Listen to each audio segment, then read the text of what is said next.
Bismillahirrahmanirrahim.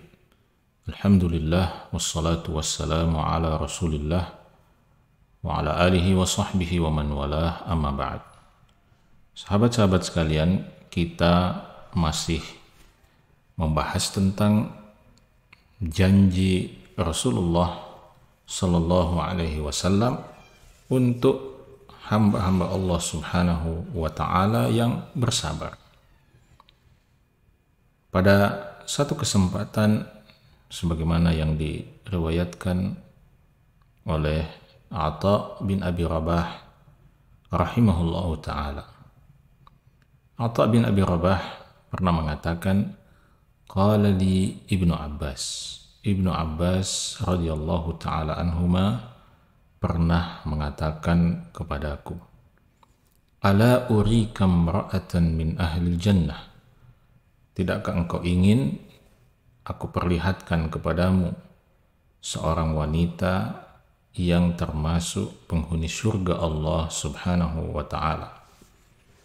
Maka Atha mengatakan, bala, tentu saja aku ingin melihat yang mana gerangan wanita yang termasuk penghuni surga itu.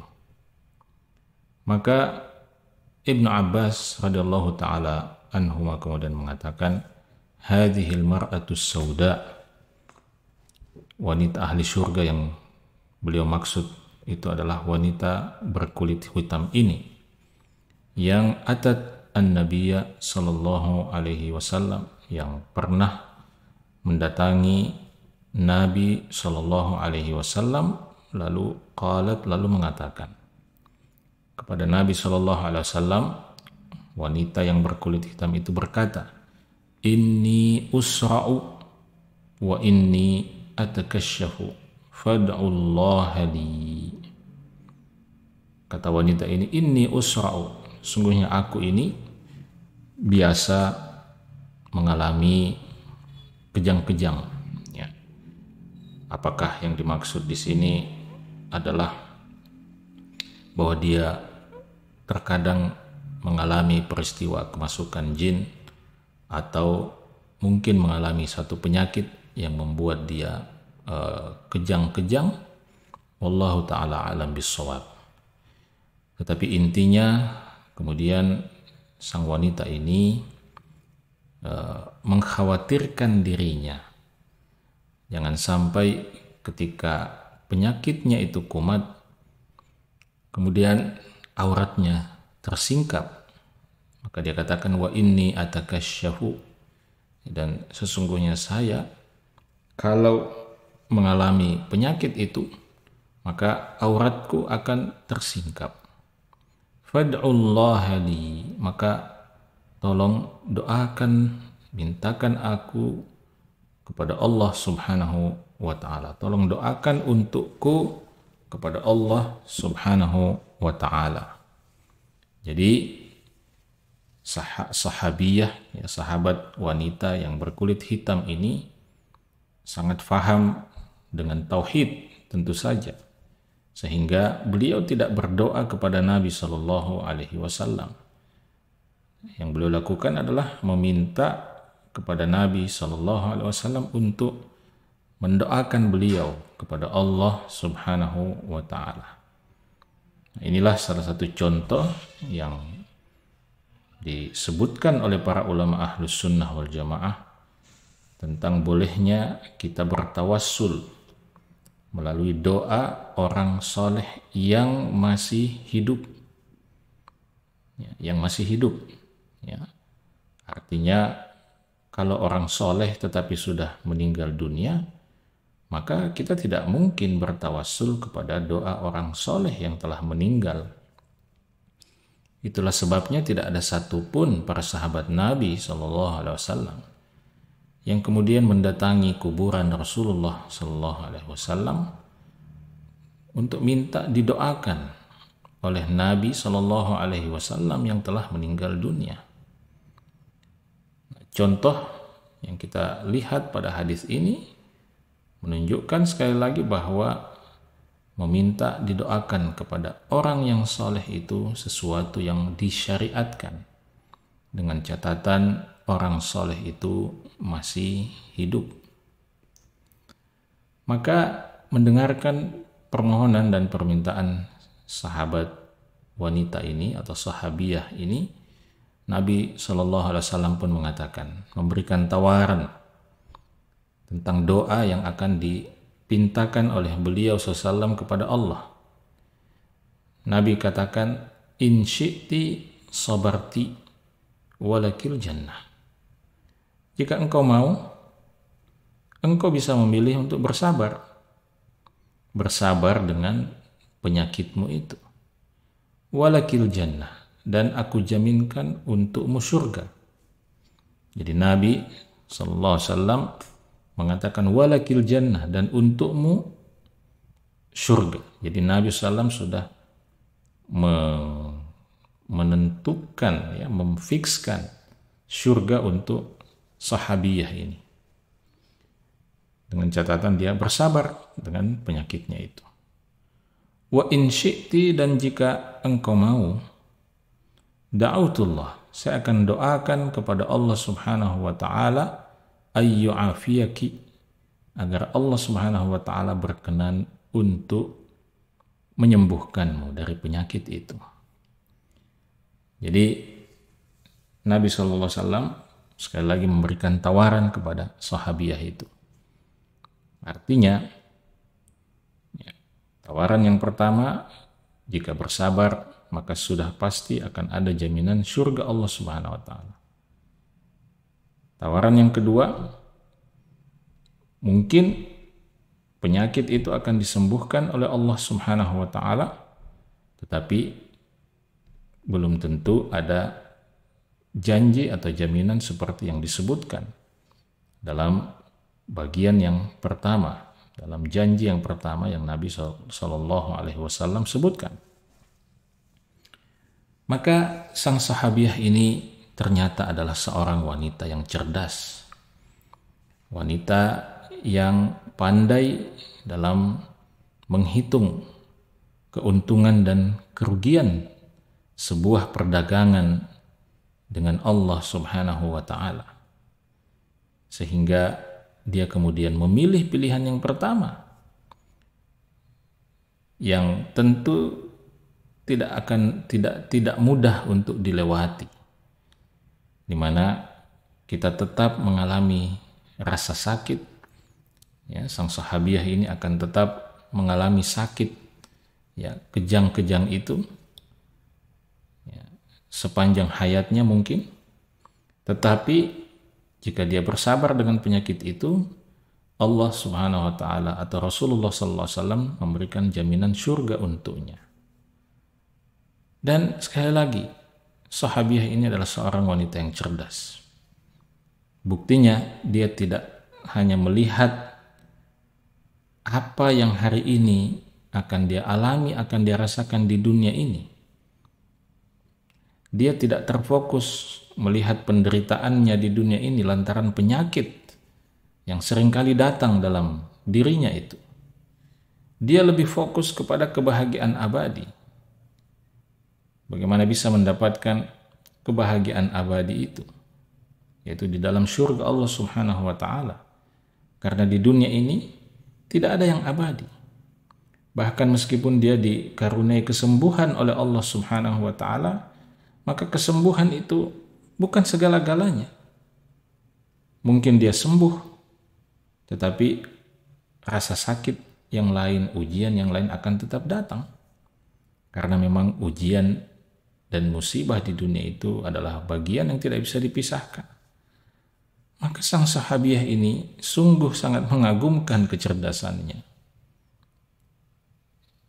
ketika dia akhirnya memilih untuk bersabar, dan dia katakan kepada Nabi SAW, asbiru, saya bersabar, saya memilih untuk bersabar wahai Rasulullah, selama jaminannya adalah surga, selama saya mendapatkan jaminan surga Allah Subhanahu wa ta'ala dari engkau wahai Rasulullah, maka saya pilih bersabar. Dan biarlah saya menanggung penyakit ini sepanjang hayat, sepanjang kehidupan saya. Yang penting balasannya adalah surga. Toh kita hidup di dunia ini juga berapa lama? Jika ada rasa sakit, maka rasa sakit itu hanya kita lewati selama 60-70 tahun di dunia ini. Setelah itu rasa sakit itu hilang. Nah, sehingga sahabiah ini mengajarkan kepada kita bagaimana memanfaatkan ujian, musibah, rasa sakit yang Allah takdirkan dalam kehidupan kita. Bagaimana kita manfaatkan semua itu untuk bisa mendapatkan surga Allah Subhanahu wa ta'ala. Jangan biarkan ujian dan musibah itu berlalu begitu saja tanpa kemudian dia bisa menjadi kendaraan kita untuk mendapatkan surga Allah Subhanahu wa ta'ala. Maka sang sahabiah tadi menjatuhkan pilihan yang cerdas dengan mengatakan, asbiru, saya memilih untuk bersabar, wahai Rasulullah.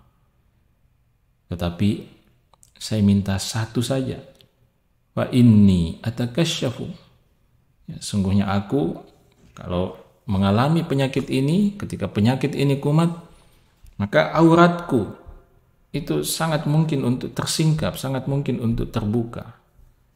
Fad'ullah alla atakasyaf. Maka kalau boleh saya meminta satu ini saja, tolong doakan kepada Allah, tolong mintakan kepada Allah agar supaya aurat dan pakaian saya tidak tersingkap.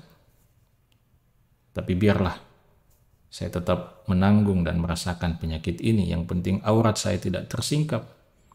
Maka kata Ibnu Abbas, fada'alaha. Maka Nabi SAW pun mendoakan sang wanita luar biasa ini agar auratnya tidak tersingkap pada saat penyakitnya kambuh. Maka Nabi SAW sekali lagi tidak mendoakan kesembuhan untuk sahabiah ini. Nabi hanya mendoakan agar auratnya tidak tersingkap pada saat penyakit itu kumat, pada saat penyakit itu kambuh. Maka kita lihat sahabat-sahabat, ikhwan dan akhwat sekalian, bagaimana dalam hidup ini sebenarnya adalah sekumpulan pilihan-pilihan. Allah Subhanahu wa ta'ala yang maha adil memberikan kepada kita pilihan-pilihan. Dan setiap pilihan itu ada konsekuensi di sebaliknya. Ada pilihan untuk bersabar dan konsekuensinya adalah surga Allah Subhanahu wa ta'ala. Ada pilihan untuk tidak bersabar dan konsekuensinya adalah kita tidak akan mendapatkan janji Allah Subhanahu wa ta'ala, tidak akan mendapatkan balasan Allah Subhanahu wa ta'ala. Ada pilihan untuk taat kepada Allah dan konsekuensinya adalah surga, kebahagiaan abadi. Ada juga pilihan untuk membangkang, mendurhaka kepada Allah Subhanahu wa ta'ala dan konsekuensinya adalah kesengsaraan abadi, adalah neraka Allah Subhanahu wa ta'ala. Maka Allah Subhanahu wa ta'ala sudah sangat maha adil ketika menyampaikan itu semua kepada kita. Bahwa ini adalah pilihan-pilihan hidup dan di balik setiap pilihan itu ada konsekuensinya. Maka tidak seorang pun dari kita kemudian berhak untuk menyalahkan Allah Subhanahu wa ta'ala atas pilihan-pilihan yang kita jatuhkan untuk kehidupan kita. Dalam hadis yang lain yang diriwayatkan oleh Ummul Mukminin, oleh ibunda kita Aisyah radhiyallahu taala anha, Rasulullah sallallahu alaihi wasallam pernah bersabda, "Ma min musibatin yusabu bihal muslim illa kuffira biha anhu hatta asy-syaukati yushakuha." Kata Nabi sallallahu alaihi wasallam, "Ma min muslimin." Tidak ada seorang, ma min musibatin, tidak ada satu musibah pun yang yusabu bihal muslim, yang ditimpakan kepada seorang muslim, illa kuffira biha anhu, melainkan musibah itu menjadi sebab dihapuskannya dosa sang muslim ini. Meskipun musibah itu adalah musibah yang kelihatan remeh. Hatta asy-syaukati yushakuha. Meskipun musibah itu tidak lebih dari sekedar sebuah duri yang menusuk muslim, menusuk seorang hamba. Kalau sang hamba itu bersabar dengan musibah itu, kalau sang hamba meyakini bahwa itu adalah takdir Allah Subhanahu wa Ta'ala yang harus dihadapi dengan bersabar, maka duri yang kecil itu pun bisa menjadi sebab dihapuskannya, diampunkannya dosa-dosa kita di hadapan Allah Subhanahu wa Ta'ala. Maka sekali lagi sangat penting bagi setiap kita untuk bisa meluruskan persepsi dan cara pandang kita terhadap setiap kesulitan, kesusahan yang Allah takdirkan, yang Allah hadirkan dalam kehidupan kita. Marilah kita melihat setiap musibah itu sebagai cara Allah Subhanahu wa Ta'ala untuk menghapuskan dosa kita. Marilah kita melihat ujian-ujian itu sebagai cara Allah Subhanahu wa Ta'ala untuk mengangkat derajat kita, untuk membersihkan diri kita dan memantaskan diri kita untuk menjadi penghuni surga Allah Subhanahu wa Ta'ala. Maka dengan cara pandang seperti itu, insya Allah kita bisa lebih menikmati setiap ujian-ujian, musibah-musibah yang Allah hadirkan dalam kehidupan kita. Bahkan yang luar biasa dalam hadis yang diriwayatkan oleh Abu Musa Al-Asy'ari radhiyallahu taala anhu, Nabi sallallahu alaihi wasallam pernah bersabda, "Idza maridal 'abdu aw safara kutiba lahu mithlu ma kana ya'malu muqiman sahihan." Idza maridal 'abdu, apabila seorang hamba itu sakit, apabila seorang hamba itu diuji dengan sakit, dan sakit itu kemudian menghalangi dia untuk melakukan amal-amal soleh yang dahulu biasa dia kerjakan ketika sehat. Au safara, atau kemudian dia melakukan perjalanan jauh. Lalu lantaran perjalanan jauh itu dia tidak bisa melakukan kebaikan-kebaikan yang selama ini biasa dia lakukan. Maka dengan semua itu, kalau dia ihtisab kepada Allah, kata Nabi SAW, kutiba lahu mithlu ma kana ya'malu muqiman sahihan, akan tetap dituliskan untuknya pahala yang sama seandainya dia mengerjakan amalan-amalan kebaikan itu pada saat dia bermukim tidak musafir atau pada saat dia dalam keadaan sehat walafiat.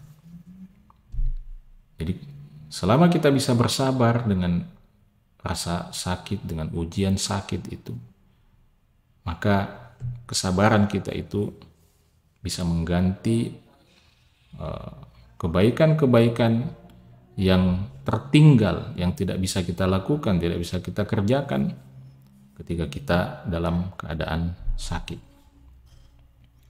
Nah, sahabat-sahabat ikhwan dan akhwat yang dimuliakan oleh Allah Subhanahu wa Ta'ala, kalau kita mau menyelami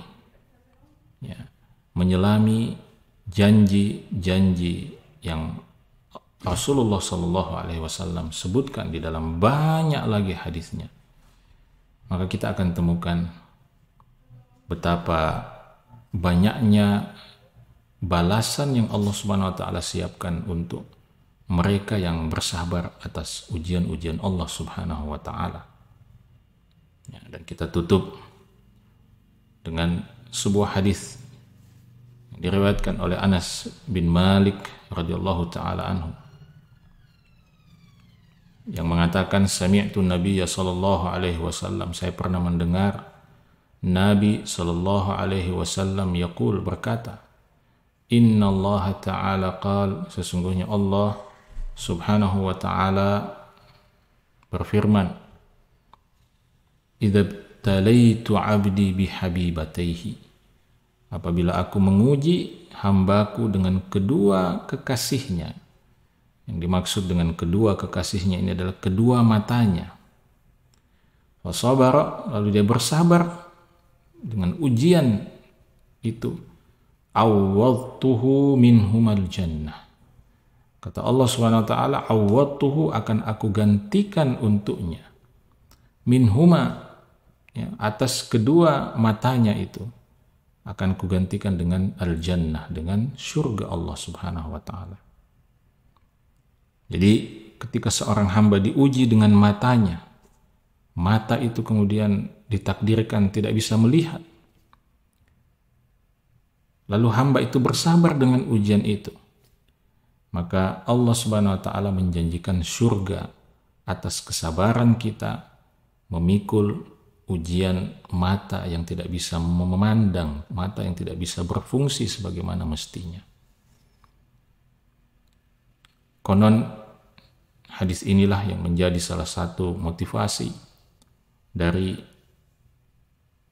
Syekh Abdul Aziz bin Baz rahimahullahu ta'ala, yang ketika di masa mudanya pada usia 16 atau 17 tahun kemudian ditakdirkan mengalami penyakit yang menyebabkan matanya menjadi buta. Dan ada banyak tawaran untuk beliau bisa berobat, ya, untuk bisa melihat kembali dengan kedua matanya, tetapi beliau memilih untuk bersabar sampai kemudian akhirnya beliau meninggal dunia pada usia sekitar 90 tahun dalam keadaan buta. Beliau bersabar dengan kebutaannya. Kenapa? Karena beliau mengingat pesan Nabi SAW di dalam hadis qudsi tadi, bahwa seorang hamba yang bersabar atas ujian yang menimpa kedua matanya akan mendapatkan surga dari Allah Subhanahu wa ta'ala. Tetapi kebutaan yang dialami oleh Syekh bin Baz rahimahullahu ta'ala itu tidak pernah menjadi alasan bagi beliau untuk berkarya. Tidak pernah menjadi alasan bagi beliau untuk menghalangi beliau menjadi seorang penuntut ilmu, bahkan menjadi seorang alim, seorang ulama besar Ahlus Sunnah wal Jamaah pada hari ini, yang manfaatnya baik secara keilmuan maupun secara material dirasakan oleh begitu banyak kaum muslimin di dunia ini. Maka sahabat-sahabat yang dimuliakan oleh Allah Subhanahu wa ta'ala, mudah-mudahan kita bisa meresapi, merenungkan apa yang dijanjikan oleh Nabi kita Muhammad sallallahu alaihi wasallam atas setiap kesabaran kita memikul menghadapi ujian-ujian Allah Subhanahu wa ta'ala. Semoga bermanfaat. Assalamualaikum warahmatullahi wabarakatuh.